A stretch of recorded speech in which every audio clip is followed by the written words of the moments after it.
I get a little bit tired of being lectured about deficit reduction and how significant a problem our deficit is by many folks who voted for legislation time after time after time over the last 10 years that in fact have caused the deficit crisis that we're in right now. Some of us voted against the war in Iraq, which will end up costing $2 to $3 trillion unpaid for. Some of us voted against the Wall Street bailout. Some of us voted against tax breaks for millionaires and billionaires. Some of us voted against the Medicare Part D prescription drug program written by the insurance companies. All of those four programs have resulted in trillions of dollars in debt. So to those people who voted for that, please don't lecture us about the deficit crisis. We didn't help to cause it.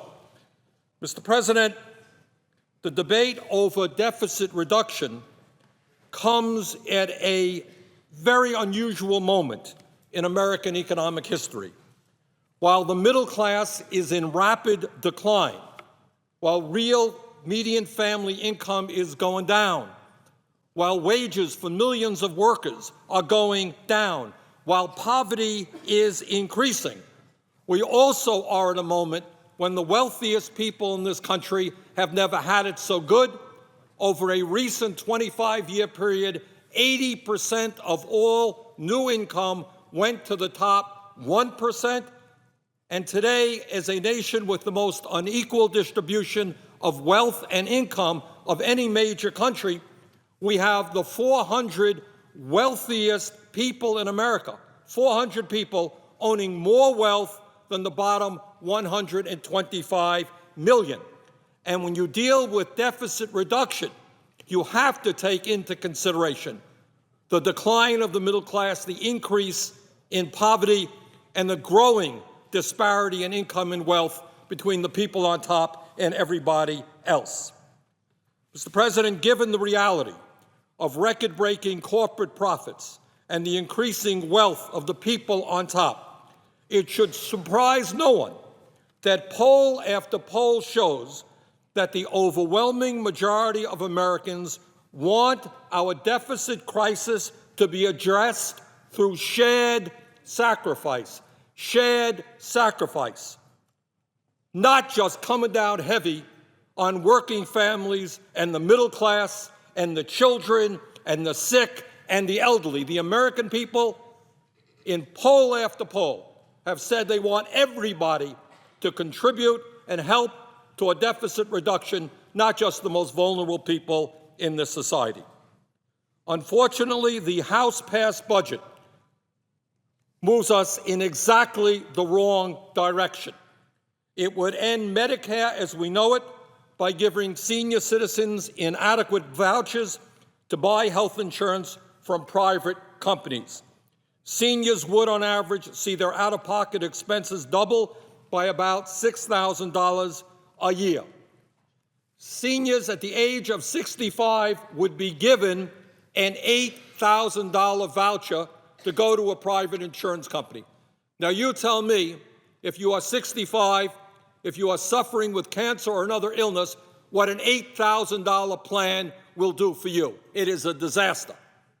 Furthermore, the Republican plan would cut over 10 years $770 billion from Medicaid, vastly increasing the number of uninsured and threatening the long-term care of the elderly who live in nursing homes. The Republican budget would also savage cuts in education, nutrition, affordable housing, infrastructure, environmental protection, and virtually every program that low and moderate income Americans depend upon. With all of the focus on spending cuts, however, the Republican budget does nothing to reduce unnecessary military spending at a time when our military budget is triple what it was in 1997. What people in Vermont tell me is what people in Oregon are telling the presiding officer, that the time is now to begin accelerating our troops out of Afghanistan It's the right thing to do public policy-wise. It is certainly the right thing to do for our budget. But, Mr. President, here's the kicker of this whole thing. The House Republican budget does not ask the wealthiest people in this country, whose tax rates are now the lowest on record, to contribute one dime more for deficit reduction. Not one dime more. Yes, we can voucherize Medicare. We can slash Medicaid, education, infrastructure, the environmental protection. But to ask the wealthiest people in this country to pay 1 penny more in taxes after they received hundreds of billions of dollars in tax breaks, oh my goodness, we can't do that. But, Mr. President, I have another issue I want to raise, and it's not just with the Republicans.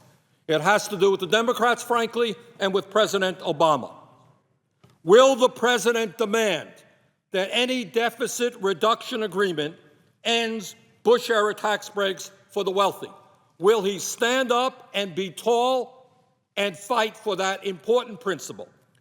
Will the president fight to eliminate corporate tax loopholes?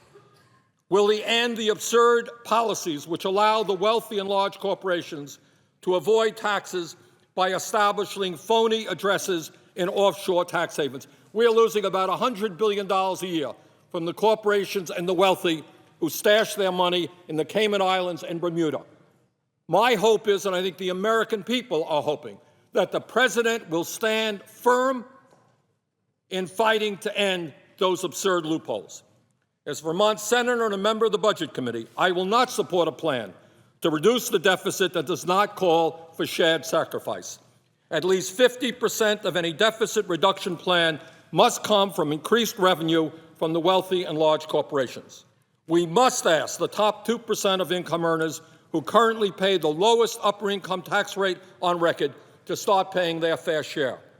Instead of making it harder for working families to send their kids to college, we must end the foreign tax shelters that enable wealthy and large corporations to avoid U.S. taxes.